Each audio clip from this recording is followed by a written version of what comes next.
హైదరాబాద్ నగరాన్ని గ్లోబల్ సిటీగా మార్చేందుకు విప్లవాత్మక చర్యలు తీసుకుంటున్నట్లు మంత్రి శ్రీధర్ బాబు తెలిపారు. గురువారం అసెంబ్లీలో పురపాలక సాధారణ పరిపాలన న్యాయశాఖ పద్ధతులకు శాసనసభ ఆమోదం తెలిపింది. సుమారు అర్ధరాత్రి 12 గంటల వరకు సభ జరగ్గా సభ్యుల ప్రశ్నలకు మంత్రులు సమాధానమిచ్చారు. ఎల్ఎన్టీకి లీజుకిచ్చిన 280 ఎకరాలపై కొందరు భూ బకాసురుల కన్నుపడినందువల్లే మెట్రో నుంచి తప్పించారని మాజీ మంత్రి కేటీఆర్ ఆరోపించారు. మూసీ ప్రాజెక్టు డీపీఆర్ను వెంటనే సభలో ప్రవేశపెట్టాలని డిమాండ్ చేశారు.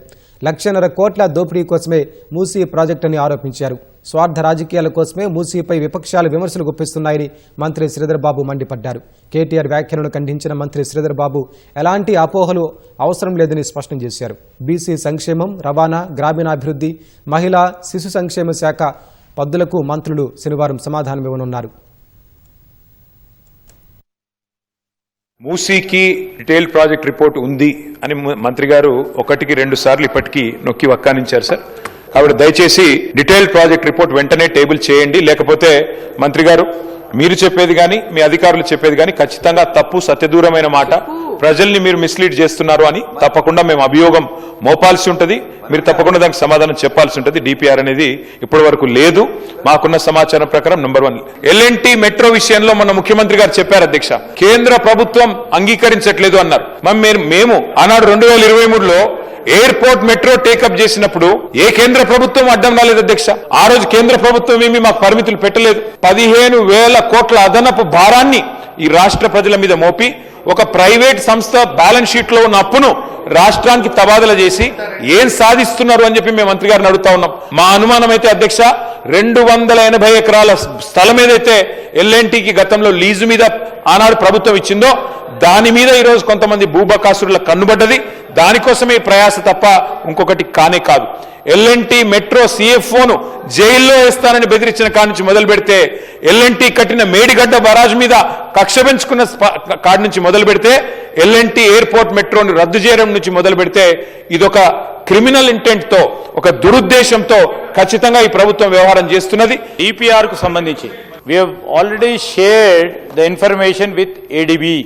ఏడీబీ ప్రిపేర్ కాలేదు, మాకు ఎందుకు రాలేదంటే సార్ అధ్యక్ష వెట్టింగ్ అవుతోంది ఏడీబీ నుంచి. పెట్టే క్రమంలో ఎక్కడ కూడా వెనకాడం అధ్యక్ష. వై ఈరోజు వారు కానీ వారి మిత్రపక్షమైన ఈ సోదరులు కానీ 1,50,000 కోట్లు అని మాట్లాడుతున్నారు. మేము చెప్తా ఉన్నాం ఫేజ్ 1కి దాదాపు 6,500 నుంచి 7,000 కోట్లకు సంబంధించి చెప్తా ఉన్నప్పుడు 1,00,000 కోట్లు 1,50,000 కోట్లు అని చెప్తే వాళ్ళు చెప్పేది వాస్తవం, మేము చెప్పేది వాస్తవం, ప్రజలందరూ రేపు గమనిస్తారు అధ్యక్ష. అదేవిధంగా మెట్రో ఎక్స్పాన్షన్ కు సంబంధించి ఈరోజు కేంద్ర ప్రభుత్వం ఏమైంది అధ్యక్ష, ఎన్ఓసి ఎల్ఎన్టీ నుంచి తీసుకోవాలని చెప్పారు. ఎల్ఎన్టీ నుంచి తీసుకున్నప్పుడే ఇంటిగ్రేషన్ చేయొచ్చు ఫేజ్ 1 అండ్ ఫేజ్ 2. ఎల్ఎన్టీ ఒప్పుకోలేదు. దాని విషయంలోనే ఒక ప్రయత్నం చేసి కేంద్ర ప్రభుత్వంతోని మౌలికంగా అనుమతులు తీసుకొని ఒక కార్యాచరణ తీసుకొని ముందుకెళ్ళాము అధ్యక్ష. దాంట్లో కూడా ఎక్కడ కూడా నష్టం కాకుండా రాష్ట్ర ప్రభుత్వానికి ఈరోజు మెట్రో సంస్థకు సంబంధించిన వారి ఆస్తులకు సంబంధించి పూర్తి స్థాయిలో వారికి ఉన్న హక్కులకు సంబంధించి చాలా తక్కువ అంచనా వ్యయంతో తీసుకునే కార్యాచరణ తీసుకున్నాం అధ్యక్ష. ప్రభుత్వానికి మేలు చేసే కార్యక్రమం చేసినాం. ఈరోజు ఎల్ఎన్టీ వారు విత్డ్రా చేసుకునే కార్యక్రమం చేస్తామని వారంతటా వారికి వచ్చారు. వాళ్ళని బెదిరియలే అధ్యక్ష. సార్ ఎల్ఎన్టీ మెట్రో ఎవరైనా బెదిరిస్తే బెదిరిస్తారు అధ్యక్ష? బహుళజాతి కంపెనీ అధ్యక్ష, ఇట్స్ ఎ మల్టీనేషనల్ కంపెనీ. ఈరోజు వారు అనేక సందర్భాల్లో అనేక మందిని బెదిరించుంటారేమో మాకు తెలియదు. ఈరోజు మరి ఎయిర్పోర్ట్ మెట్రోకు సంబంధించి కూడా వారు అడిగిన దానికి ఈరోజు రాయదుర్గ్ నుంచి ఎయిర్పోర్టు ఇవన్నీ హ్యాబిటేషన్స్ కవర్ చేయటం లేదని, densely populated where public transport is essential అనే ఉద్దేశంతోనే ఈ కార్యాచరణ తీసుకున్నాం అధ్యక్ష. ఏ దురుద్దేశం లేదు. మేము ఈరోజు విశ్వనగరంగా ఈ హైదరాబాదు మొత్తం మున్సిపల్ ప్రాంతాలన్నింటిని కూడా మెరుగుపరచాలనే ఆలోచనతోనే ఈ నిర్ణయాలు తీసుకోవటం జరిగింది.